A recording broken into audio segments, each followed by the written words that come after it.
నమస్తే జిఎన్ఆర్ టీవీకి స్వాగతం. బులెటిన్ల ముందుగా హెడ్లైన్స్ చూద్దాం. కేంద్ర మంత్రి శ్రీ జి కిషన్ రెడ్డి ప్రెస్ మీట్.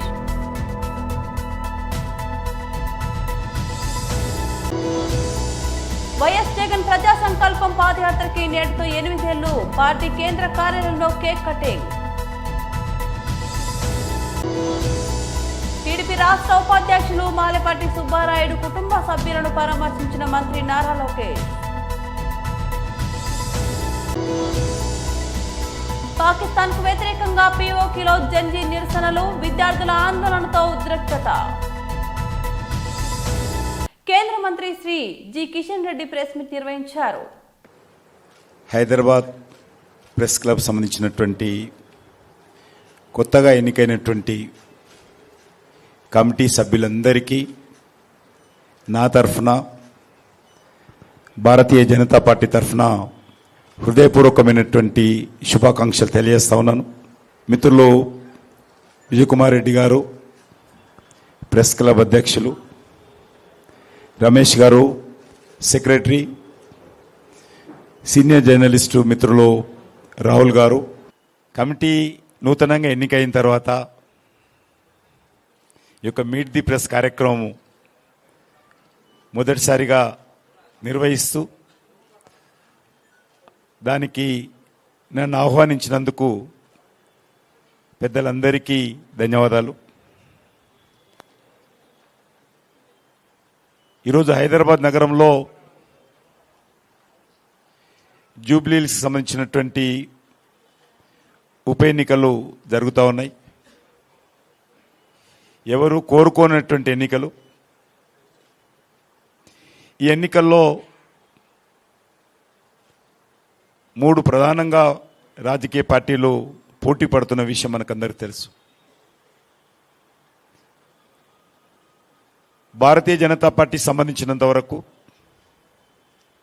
జూబ్లీహిల్స్లో మేము ఎప్పుడు కూడా బీజేపీ తరఫున ఎన్నిక కాలేదు.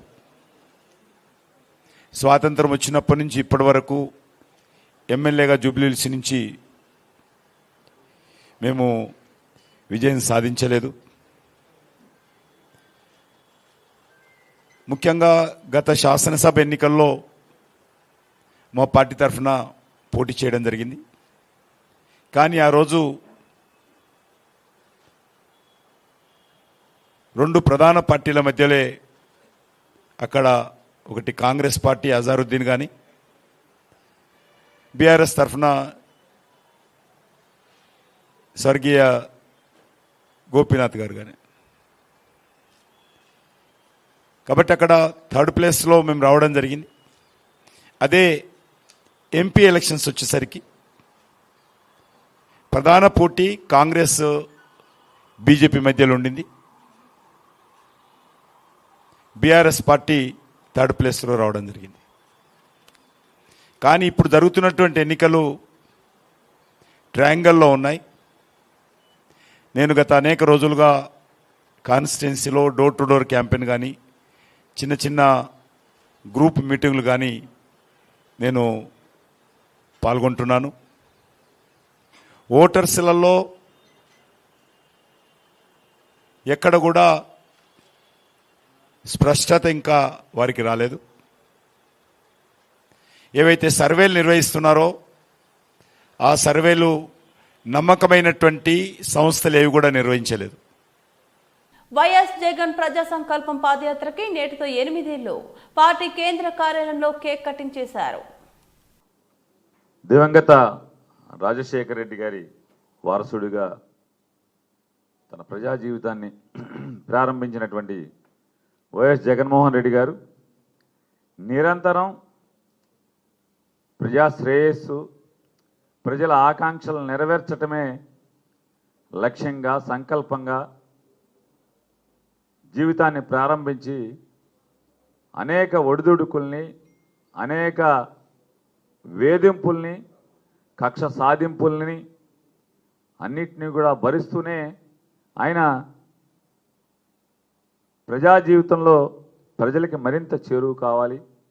అసలు ప్రజల కోరికలేంటి, ప్రజల ఆశయాలేంటి, ప్రజల లక్ష్యాలేంటి, వారు పాలకుల నుంచి లేదా తమ ఎన్నుకున్న ప్రభుత్వాన్ని నుంచి ఏం ఆశిస్తున్నారు, ఏం కోరుకుంటున్నారు అనేటువంటి విషయాల్ని క్షుణ్ణంగా ప్రజలకు చేరువుగా చేరుకుని తెలుసుకుని తద్వారా అవన్నీ కూడా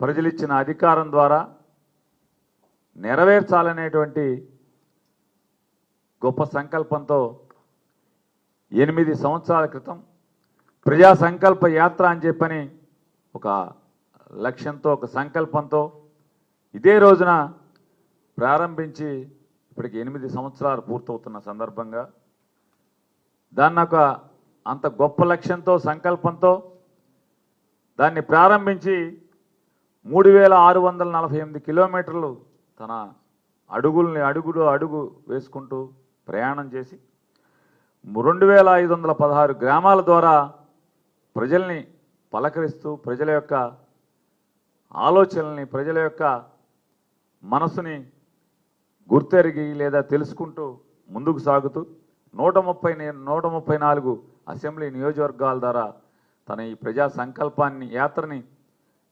ప్రయాణం ముందుకు కొనసాగిస్తూ అలాగే దాంట్లో 124 బహిరంగ సభల్ని ప్రజలకి తను ఏం తెలుసుకున్నాడు, ప్రజల నుంచి తను ఏం విన్నాడు, తను ఏం చేయబోతున్నాడు, దాన్ని ఎలా చేయబోతున్నాడు అనేటిని విషయాల్ని 124 భారీ సభల ద్వారా ప్రజలకి చెప్తూ మరి 55 ఆత్మీయ సమ్మేళనాలు కానీ అనేక కులవృత్తుల మీద ఆధారపడి జీవించేటువంటి వ్యక్తుల యొక్క ఆలోచనల్ని, వాళ్ళ కులవృత్తుల కొనసాగింపులో వారు పడుతున్నటువంటి ఇబ్బందుల్ని, ప్రభుత్వాల నుంచి వారు ఏమీ పొందలేకపోయేటువంటి విషయాల్ని, ఏం చేస్తే కులవృత్తులను కొనసాగించడానికి, కులవృత్తులను బతికించడానికి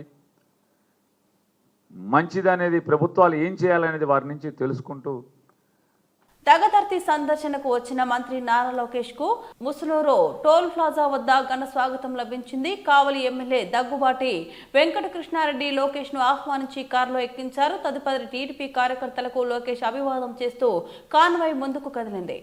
అనంతరం లోకేష్ దగదర్తి గ్రామానికి వెళ్లి మాలపాటి కుటుంబాన్ని పరామర్శించారు. ఈ సందర్భంగా భారీగా టీడీపీ నాయకులు, కార్యకర్తలు హాజరయ్యారు. భారతదేశంలో అనేక ప్రాంతీయ పార్టీలు ఉన్నాయి, కానీ కేవలం ఒక తెలుగుదేశం పార్టీకే కార్యకర్తలు ఉన్నారు. ఆ పసుపు జెండా చూస్తేనే మా లాంటి కార్యకర్తలకి ఒక ఎమోషన్. మొన్న జరిగిన మహానాడులో కూడా చాలా స్పష్టంగా కార్యకర్తలే మా అధినేత అని డిక్లేర్ చేసుకునే ఏకైక పార్టీ తెలుగుదేశం పార్టీ. నాడు నేడు ఎప్పుడు కార్యకర్తలకు అండగా నిలబడేది తెలుగుదేశం పార్టీ. 2014లో ఆనాటి మహానాడులో కార్యకర్తలకు ప్రత్యేకంగా సంక్షేమ నిధి ఏర్పాటు చేద్దామని ప్రతిపాదించినప్పుడు ఇక్కడున్న పెద్దలతో, సోమిరెడ్డి చంద్రమోహన్ రెడ్డి గారితో సహా చంద్రబాబు నాయుడు గారు ఆనాడు ఒక నిధే కాదు, ఒక విభాగం ఏర్పాటు చేయండి, కార్యకర్తల్ని మీరు ఆదుకోవాల్సిన బాధ్యత మీరు తీసుకోండి అని నాకు చెప్తాం జరిగింది. ఇప్పటికీ కార్యకర్తల సంక్షేమం కోసం 135 కోట్ల రూపాయలు ఒక తెలుగుదేశం పార్టీ ఖర్చు పెట్టింది. అంతేకాకుండా గతంలో ఫ్యాక్షన్ దాడిలో ఆనాటి పాలకులు మా కార్యకర్తలను చంపేస్తే వాళ్ళ పిల్లలు మళ్ళీ ఫ్యాక్షన్లోకి వెళ్ళకూడదని హైదరాబాద్లో ఒక మోడల్ స్కూల్ ఏర్పాటు చేసి ఆ పిల్లలకి కార్పొరేట్ స్థాయి పాఠాలు చెప్పించి ప్రయోజకులుగా కూడా మార్చడం జరిగింది. నా యువగలం పాదయాత్రలో కూడా నేను కల్లారా చూసా. ఆనాడు ప్రభాకరన్ని వాళ్ళ పిల్లల ముందల్ని నరికి చంపేస్తే ఆ పిల్లలందరినీ పార్టీ చదివించి ఈరోజు వాళ్ళు సెటిల్ అయ్యారు. ఒకరు డెలాయిట్లో, ఒకరు ఎక్సెంచర్లో, ఇట్లా అనేక అద్భుతమైన కంపెనీలో వాళ్ళు పనిచేసే పరిస్థితికి వచ్చారు. ఈరోజు మీ అందరు తెలుసు, సుబ్బానాయుడు అన్న మన దగ్గర లేరు, మనందరం కోల్పోయాం. ఒక క్రమశిక్షణ పట్టుదలకి మారు పేరు సుబ్బానాయుడు అన్న. నేను ప్రత్యక్ష రాజకీయాల్లోకి 2013లో వచ్చాను. పెద్దలతో నేను ఎప్పుడు చర్చించిన మాట సుబ్బానాయుడు గారితో దగ్గరగా ఉండేవాళ్ళం, నవ్వుతూ మాట్లాడుకునేవాళ్ళం. ఇద్దరికి ఆవేశం కనుక ఇద్దరు రూమ్లో కూర్చొని తిట్టుకునేవాళ్ళం. కానీ ఎప్పుడు జై తెలుగుదేశం అనే ఒకే ఒక పదంతో ముందరికి కాదు. పాకిస్తాన్ ఆక్రమిత కాశ్మీర్ పీఓకేలో పరిస్థితులు మరోసారి ఉద్రిక్తంగా మారాయి. గత నెలలో పన్నులు సబ్సిడీల కోసం జరిగిన హింసాత్మక ఆందోళనలు సద్దుమణగక ముందే ఇప్పుడు విద్యార్థులు రోడ్డెక్కారు. విద్యా సంస్కరణలు, అధిక ఫీజులకు వ్యతిరేకంగా జెన్జీ యువతరం ప్రారంభించిన ఈ నిరసనలో హింసాత్మకంగా మారడంతో స్థానికంగా తీవ్ర గందరగోళం నెలకొంది. యూసఫరాబాద్లోని విశ్వవిద్యాలయంలో ఈ నిరసనలు ప్రారంభమయ్యాయి. సెమిస్టర్ ఫీజుల పేరుతో ప్రతి 3-4 నెలలకు లక్షల రూపాయలు వసూలు చేస్తున్నారని యూనివర్సిటీ విద్యార్థులు ఆరోపిస్తున్నారు. మరోవైపు ఇంటర్మీడియట్ విద్యార్థులు కూడా ఈ ఆందోళనలో పాల్గొన్నారు. కొత్తగా ప్రవేశపెట్టిన డిజిటల్ అసైన్మెంట్ సిస్టమ్ ఈ మార్కింగ్ వల్లే అక్టోబర్ 30న విడుదలైన మొదటి సంవత్సరం ఫలితాల్లో తమకు ఊహించని దానికంటే తక్కువ మార్కులు వచ్చాయని వారు మండిపడుతున్నారు. కొందరైతే పరీక్షలకు హాజరు కాని విద్యార్థులు కూడా పాస్ అయ్యారని ఆరోపించడం గమనార్హం. శాంతియుతంగా జరుగుతున్న ఈ నిరసనలు ఇటీవల హింసాత్మకంగా మారాయి. ఆందోళన చేస్తున్న విద్యార్థులపై గుర్తు తెలియని వ్యక్తి కాల్పులు జరపడంతో పరిస్థితి అదుపు తప్పింది. ఆగ్రహించిన విద్యార్థుల టైర్లకు నిప్పు పెట్టి విధ్వంసానికి పాల్పడ్డారు. పాకిస్తాన్ ప్రధాని షెహబాజ్ షరీఫ్ ప్రభుత్వానికి వ్యతిరేకంగా పెద్ద ఎత్తున నినాదాలు చేశారు. మహబూబ్ నగర్ నగర అభివృద్ధికి సమగ్ర దృష్టి, భవిష్యత్ ప్రణాళిక, ప్రజల సమస్యలపై సంపూర్ణ అవగాహన కలిగిన నాయకుడు మన ఎమ్మెల్యే శ్రీ ఎన్ఎం శ్రీనివాసరెడ్డి అని జిల్లా కాంగ్రెస్ పార్టీ నాయకులు పేర్కొన్నారు. మహబూబ్ నగర్ నగరానికి శాశ్వత పరిష్కారం చూపేందుకు అండర్ గ్రౌండ్ డ్రైనేజీ మరియు తాగునీటి ప్రాజెక్టులు 824 కోట్ల రూపాయలు మంజూరు చేయించడంలో ముఖ్య పాత్ర పోషించినందుకు, అలాగే నిధులను మంజూరు చేసిన రాష్ట్ర ముఖ్యమంత్రి శ్రీ రేవంత్ రెడ్డి గారికి కృతజ్ఞతలు తెలిపేందుకు జిల్లా కాంగ్రెస్ ప్రధాన కార్యదర్శి సిరాజ్ ఖాద్రి ఆధ్వర్యంలో మహబూబ్ నగర్ లోని ఎమ్మెల్యే క్యాంపు కార్యాలయం నుంచి శ్రీనివాస కాలనీ, అక్కడి నుంచి గడియారం చౌరస్తా వరకు భారీ బైక్ ర్యాలీ నిర్వహించారు. అంతకుముందు అంబేద్కర్ చౌరస్తాలో రాజ్యాంగ నిర్మాత డాక్టర్ బాబాసాహెబ్ అంబేద్కర్ విగ్రహానికి నాయకులు పూలమాల వేసి ఘనంగా నివాళులర్పించారు. కాంగ్రెస్ పార్టీ రేవంత్ రెడ్డి గారి ఆధ్వర్యంలో, అదేవిధంగా ఎన్ఎం శ్రీనివాసరెడ్డి నాయకత్వంలో మహబూబ్ నగర్ పట్టణము, మహబూబ్ నగర్ కార్పొరేషను బ్రహ్మాండంగా అభివృద్ధి చెందుతూ ఉంది.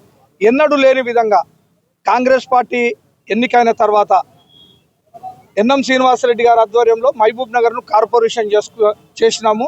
అదేవిధంగా 60 వార్డులు కూడా చేసుకున్నాము. దాని ఫలంగానే అభివృద్ధి చేయాలి అని చెప్పి ఒక మంచి ఉద్దేశంతో 600 కోట్లతోటి ఇక్కడ అండర్ గ్రౌండ్ డ్రైనేజ్ సిస్టమ్ను ఇక్కడ ఓపెన్ చేయాలని చెప్పేసి ప్రభుత్వం శాంక్షన్ చేసింది.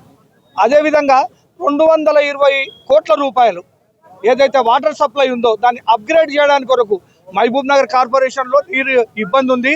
నాసిరకమైన పైపులు వేసిండ్రు, అవి పలిగిపోతూ ఉన్నాయి. మహబూబ్ నగర్ ప్రజలకు 4-5 రోజులకు ఒకసారి నీళ్లు వస్తూ ఉన్నాయి.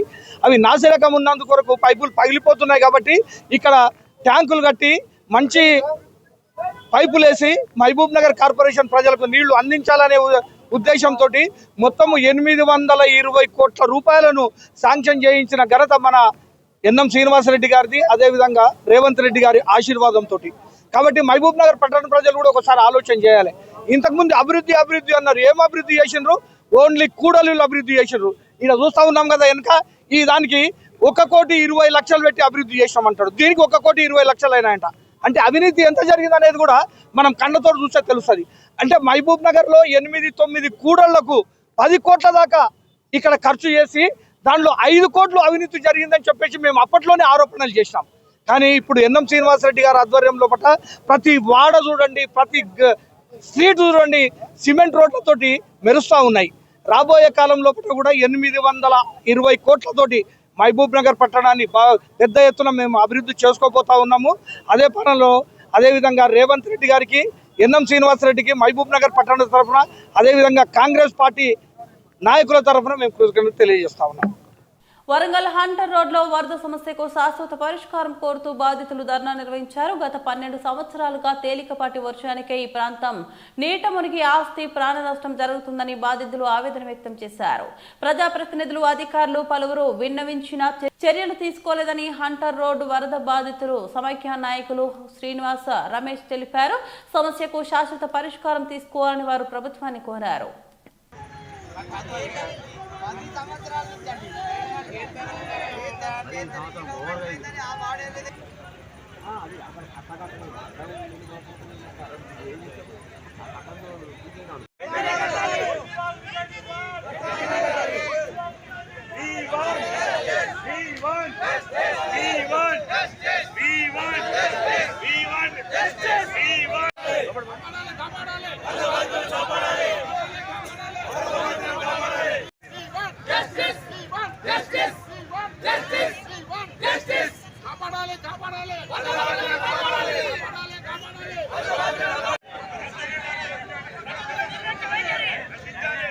ఉంది. ఎలాంటి ప్రభుత్వ చర్యలు తీసుకోవాలి, అధికారులు ఎలాంటి దీన్ని కార్యక్రమాలు చేపట్టలేదు.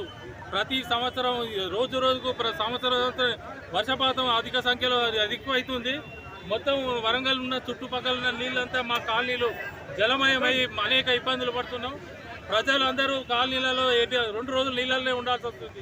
ఎంతో ఆస్తి నష్టం, ప్రాణ నష్టం జరిగే అవకాశాలు కూడా ఉన్నాయి. ఇందులో గత 12 సంవత్సరాల నుంచి అధికారులు వచ్చుడు చూచుడు పోవుడే జరుగుతుంది అని ఎలాంటి కార్యక్రమం చేపట్టకుండా ఇక్కడ దీనికి సరైన డెవలప్మెంట్ చేయకుండా కాలనీలు ఇబ్బంది పడుకుంటే జలదిగ్ధంలో ఉండడం జరుగుతుంది. మాకు కనీసం గవర్నమెంట్ తరఫున అధికారులు పాలికలు ఇక్కడికి విచ్చేసి ఇక్కడ ఈ డెవలప్మెంట్ చేసి నీళ్లను నిర్మించి బొందివాల సమస్యను 12 మూరల సమస్యను వెంటనే పరిష్కరించాల్సిందిగా మా యొక్క కాలనీల తరఫున ఇవాళ ఈ రోడ్డు మీదకి రావడం జరిగింది. కేవలం ఉన్న ఇక్కడ కాలనీల తరఫున వచ్చిన ప్రజలే పబ్లిక్ ప్రతి ఒక్కరు బాధితుడు. ఇక్కడ ఈ ర్యాలీలో ఇక్కడ ధర్నాలో పాల్గొని ఇక్కడ దీన్ని ఎట్లా దీని భవిష్యత్తులో అరికట్టాలని నిర్మించడానికి మా వంతు మేము ఇక్కడ పేరు చెప్పండి. మిగతా వాళ్ళు కానీ ఎవరు మమ్మల్ని అనుకున్నది లేదు, ఎవరు మాకు హెల్ప్ లేదు. మాకు కూడా మేము హెల్ప్ కూడా ఆశిస్తలేము సార్. మాకు కావాల్సిన సమస్య పరిష్కారం. మేమందరం సొంతంగా మాత్రమే వచ్చిన వాలంటీర్గా వచ్చిన ఏ పొలిటీషియన్ ఒత్తిడి కానీ ఏ పొలిటికల్ పార్టీ లీడర్ కానీ లేదు. ఇలా మేమందరం వాలంటీర్ వచ్చిన వాళ్ళమే. మేయర్ గారు వచ్చారు కానీ పోతన నగర్ విజిట్ చేశారు, వాళ్ళు లోపలికి రాలేదు. సరే వాళ్ళకు కూడా చాలా ప్రాబ్లమ్స్ ఉండొచ్చు, దాన్ని మేము కూడా కామెంట్ చేయట్లేదు. మాకు కావాల్సిందల్లా కట్ట హైట్ పెంచిన తర్వాతనే ఈ వరదలు వస్తున్నాయి సార్. కట్టకు గేట్లు పెట్టాలి ఒకటి, తర్వాత రిటైనింగ్ వాళ్ళు 2 వైపులా బొందివాపు రిటైనింగ్ వాళ్ళు కట్టాలి. ఎప్పటి నుంచి అడుగుతాను మేము, దాని డబ్బులు శాంక్షన్ అయ్యాయి. మరి ఎవరి నిర్లక్ష్యం వల్ల అది వర్క్ జరిగిందో మాకు తెలియదు సార్. సంజీవ్ నా పేరు, నేను అందరూ సాయినార్ కన్నా ఉంటా సార్. సార్ మా government land, private land plotting కొట్టిన తర్వాత లేఅవుట్లు కూడా ఉన్నాయి సార్. ఇలా మా ప్రతి ఇంటికి పర్మిషన్ ఉంది, ప్రతి ఒక్కరు ట్యాక్సెస్ పే చేస్తాను. మీరు పర్చేజ్ ల్యాండ్ సార్, మేము కొనుక్కున్నాం ల్యాండ్. ఇది మేము ఎక్కడ కబ్జా చేసి లేదు, మాకు సంబంధం కూడా లేదు సార్. అది కబ్జాదారులు ఉంటే మీరు శిక్షించుకోవాలి, మాకు అవసరం లేదు. మా పర్మిషన్ ఉన్నాయి, మేము ఎవ్రీథింగ్ పర్ఫెక్ట్ ఉన్నాం. మాది పట్టేదారు ల్యాండ్, అది పట్టేదారు ల్యాండ్ ప్లాటింగ్ కొడితే మేము కొనుక్కున్నాం. డైరెక్ట్గా భద్రకాలు ఇద్దరు పంపించాలి. ఆ విధంగా పంపించినట్లయితే దీనికి గాను మీ గతంలో ప్రిన్సిపల్ సెక్రటరీ గారికి కూడా రిప్రజెంటేషన్ ఇవ్వడం జరిగింది. మన జిల్లా మంత్రి కొండా సురేఖ గారికి కూడా జరిగింది. కలెక్టర్ గారికి కూడా కమిషనర్ గారికి కూడా ఇంతమందికి వినతి పత్రాలు ఇచ్చినప్పటికీ ఎవరు కూడా మంత్రులు పరిష్కారం చేయడం లేదు. తద్వారా మేము ప్రతి ఏడు కూడా మరి రాసినటువంటి పరిస్థితి. మొన్న మీరందరూ తెలుసు, మొన్న కురిసినటువంటి భారీ వర్షాల వల్ల సుమారుగా మా ఇల్లు 6 ఫీట్లు 7 ఫీట్ల వరకు గ్రౌండ్ లెవెల్లో రావడం జరిగింది. చాలా కుటుంబాలు అనేక రకాలుగా సంబంధించారు. వాళ్ళు తినే తిండి గింజలు, బట్టలు, ఫర్నిచర్ అన్నీ కూడా మునిగిపోయి ఈ రోజు సిద్దిపేట జిల్లా కేంద్రంలోని జాతీయ మాల మహానాడు ఆధ్వర్యంలో రాజ్యాంగ హక్కుల సాధన కోసం చెలో ఢిల్లీ జాతీయ ప్రధాన కార్యదర్శి బైరి రమేష్ ఆధ్వర్యంలో ఈ రోజు వాల్ పోస్టర్లు విడుదల చేయడం జరిగింది. నవంబర్ 26న చెలో ఢిల్లీ సభను విజయవంతం చేయాలని ఆయన పిలుపునిచ్చారు. పార్లమెంటుకు అంబేద్కర్ పేరు పెట్టాలి, రాష్ట్ర జీవో నెంబర్ 99, జీవో నెంబర్ 29 రాజ్యాంగ వ్యతిరేకం, తక్షణమే పునఃసమీక్షించాలి, ప్రైవేట్ రంగంలో రిజర్వేషన్లకు తీసుకురావాలి, ఎస్సీ రిజర్వేషన్లను 15% నుంచి 20% పెంచాలి, దళితులపై దాడులను అరికట్టి ఎస్సీ ఎస్టీ అట్రాసిటీ చట్టాన్ని పగడ్బందీగా అమలు చేయాలి, న్యాయస్థానాల్లో భారత రాజ్యాంగాన్ని అన్ని ప్రాంతీయ భాషల్లో విద్యార్థులకు అందించాలి, కరెన్సీ నోట్లపై భారతరత్న అంబేద్కర్ గారి ఫోటోను ముద్రించాలి, ఎస్సీ ఎస్టీ పారిశ్రామిక వ్యక్తులకు కేంద్ర రాష్ట్ర ప్రభుత్వాలు అన్ని రకాల సహాయ సహకారాలు అందించాలి అని ఆయన డిమాండ్ చేయడం జరిగింది. డాక్టర్ బాబాసాహెబ్ రాసినటువంటి రాజ్యాంగ ఫలాలను మనకు దూరం చేసే విధంగా కుట్రపంతున్నారు కనుక ఏదైతే ఎస్సీ వర్గీకరణలో కావచ్చు, లేదంటే మన ఇంకా ఇతర అంశాల్లో కూడా మనకు చాలా ఇబ్బందులు జరిగినాయి కనుక మనం ఈ నెల 26న ప్రతి ఒక్క మాల బిడ్డ వేలాదిగా వెళ్ళి ఢిల్లీలో చేపట్టినటువంటి జంతర్ మంతర్లో పాల్గొని మన ప్రోగ్రాంను సక్సెస్ చేయాల్సిందిగా సిద్దిపేట జిల్లా పక్షాన మానవాడు బిడ్డలందరికీ పేరు పేరున ధన్యవాదాలు చెప్తున్నాను, కోరుకుంటున్నాను. దయచేసి మిత్రులారా ఇప్పటికైనా మేల్కొండి. మన ఉద్యోగాలలో చాలా వెనుకబడిపోతున్నాం. మన పిల్లల భవిష్యత్తుకు చాలా లోటు కలుగుతుంది. ఇప్పుడు ఖచ్చితంగా ఈ రాజ్యాంగపరంగా మనకు దూరంగా వెళ్తున్నాయి. వీటిని కాపాడుకోవడం అవసరం మన పైన ఉందని చెప్పేసి తెలియపడుతున్నాను. జై జై జై మారా, జై జై మారా. పేరు పేరున సామాజిక ఉద్యోగ అభినందనలు. ఈరోజు సిద్దిపేట ముఖ్యంగా ఈ ప్రాంతాల ఉద్యమాలకు వెళ్ళినటువంటి సిద్దిపేట గడ్డ మీద నుంచి మాలల గర్జన ప్రారంభమైంది. ముఖ్యంగా హలో మాల చెల్లెడల్లే కార్యక్రమానికి ప్రధానమైనటువంటి డిమాండు రాజ్యాంగ హక్కులు. అంటే భారతదేశానికి 75 సంవత్సరాలు రాజ్యాంగం ఫలాలు అందుతున్న క్రమంలో కూడా ఈరోజు దళితులు, ఆదివాసులు, ఎస్ఎస్టీ మీద హక్కులతో పాటు మన అన్ని రిజర్వేషన్లను కూడా ఉంచుకొని ప్రైవేట్ రంగాల్లో కూడా రిజర్వేషన్ లేకుండా చేస్తున్నటువంటి ఈ పాలకుల కనువిప్పు కావాలనే లక్ష్యంతో మాలలందరూ కూడా, దళితులందరూ కూడా రాజ్యాంగ రక్షణ సభ నవంబర్ 26 అంటేనే రాజ్యాంగ దినోత్సవం. ఆ రాజ్యాంగ దినోత్సవమే దేశ రాజధానిలో దిక్కులు పిక్కటిల్లేలా మనమందరం ఒక్కతాటిగా అక్కడ ఆ కార్యక్రమాన్ని విజయవంతం చేసి పాలకులు కనువిప్పు చేయాలనే ఏకైక డిమాండ్తో, ఏకైక లక్ష్యం. ఆ డిమాండ్లో భాగంగా మొదటిగా జాతీయ స్థాయిలో ఉన్న మానవ అనుబంధాల సంఘాలైనటువంటి అందరినీ కూడా ఈరోజు సర్వముఖోపి అభివృద్ధి కోసం వాళ్ళకి ఇచ్చినటువంటి రిజర్వేషన్, అంబేద్కర్ గారు ఇచ్చినటువంటి రిజర్వేషన్లు కూడా ఫలాలు అందాలనేది ఉండేది. ఇక రెండవది, ఇక్కడ ఏదైతే వర్గీకరణ చేసిందో ఆ వర్గీకరణలో మా రోస్టర్ పాయింట్ అనే విధానమే తప్పని గొంతు విప్పి చెప్తున్నాం. ఇప్పటికైనా పాలకులు ఎవరైనా పర్లేదు, మాకు మా హక్కులు కనుక భంగం కలిగిస్తే గత పాలకులకే పట్టిన గత ఈ పాలకులు కూడా పడతాయని చెప్పడంలో మేము ఎలాంటి మీమాంసాలు లెక్క పెట్టాల్సిన అవసరం లేదు. ఇది జాతి ముఖ్యం. మాకు మా జాతికి హక్కులు కానీ రాజ్యాంగాన్ని కానీ ఎప్పుడైనా ముప్పు వాటిల్లు అంటే అంబేద్కరిస్టుగా మారలుగా కొట్లాడడానికి మేము ముందుంటామని తెలియజేస్తూ ఈ అవకాశం ఇచ్చిన మిత్రులందరికీ జై జై. ఈ నెల 26న రాజ్యాంగ హక్కుల కోసం చెలో ఢిల్లీ మాలమానవ ఆధ్వర్యంలో బయలుదేరడం జరిగింది. ఏదైతే సుప్రీంకోర్టు ఇచ్చిన ఎస్సీ వర్గీకరణ మీద కావచ్చు, దాన్ని చట్టబద్ధత లేదని, మరి ఏదైతే రోస్టర్ విధానం ఉందో రోస్టర్ విధానం ద్వారా మాలలకు చాలా అన్యాయం జరుగుతుంది. ఇవరకు ఉన్నటువంటి రోస్టర్ విధానము 12-16 నుంచి స్టార్ట్ అయితే ఇప్పుడు 22 నుంచి స్టార్ట్ అవుతుంది. దాన్ని విప్పించేది పిల్లలకు, చదువుకునే పిల్లలకు భవిష్యత్తులో చాలా ఇబ్బందికరంగా ఉన్నది. మరి ఏదైతే ప్రమోషన్లో కూడా మరి ఉద్యోగాలు కావచ్చు, చదువుకునే సీట్లు కావచ్చు, ఏదైతే ప్రమోషన్లో కూడా మాలకు చాలా తీవ్రంగా అన్యాయం జరుగుతుందని, దీన్ని చట్టబద్ధత లేదు అని దీన్ని విధాలుగా ఎవరికి స్థాయిలో ఉంచాలని డిమాండ్ చేస్తూ, అదేవిధంగా మాలలు జరుగుతున్నాయి మాలల ఉపకులాలకు మేలు జరిగేంత వరకు కూడా ఇది ఢిల్లీలో అయిపోయిన తర్వాత కూడా మళ్ళీ యథావిధిగా దీన్ని ప్రభుత్వాలు, రాష్ట్ర కేంద్ర ప్రభుత్వాలు కూడా దీన్ని సవరించే విధంగా మేము డిమాండ్ చేస్తున్నాం. ఈ అవకాశం అందరికీ పేరు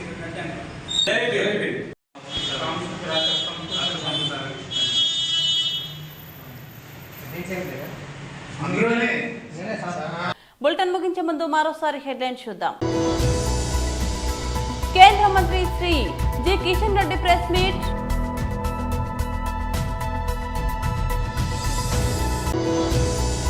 వైఎస్ జగన్ ప్రజా సంకల్పం పాదయాత్రకి నేటితో 8 ఏళ్లు. పార్టీ కేంద్ర కార్యాలయంలో కేక్ కటింగ్. టీడీపీ రాష్ట్ర ఉపాధ్యక్షులు మాలపాటి సుబ్బారాయుడు కుటుంబ సభ్యులను పరామర్శించిన మంత్రి నారా లోకేష్. పాకిస్తాన్ కు వ్యతిరేకంగా పీఓకేలో జంజీ నిరసనలు, విద్యార్థుల ఆందోళనతో ఉద్రిక్తత.